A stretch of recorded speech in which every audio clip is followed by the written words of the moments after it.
to? Dahon ng kamuting kahoy. Ayan o. Makain ba kayo nito?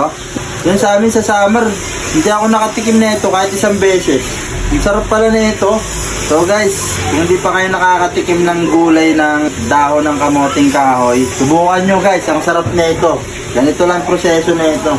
Pipiliin mo lang, tingnan mo iba o. Ayun o.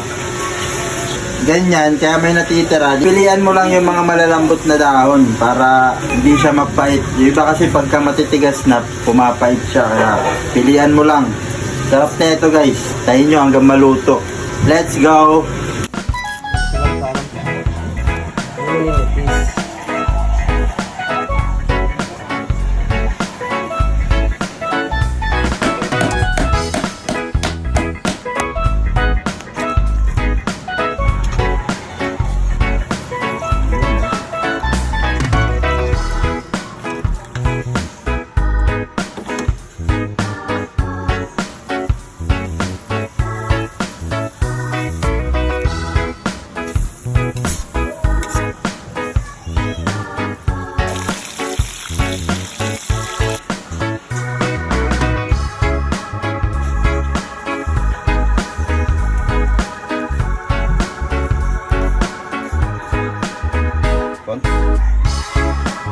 Yun, luto na.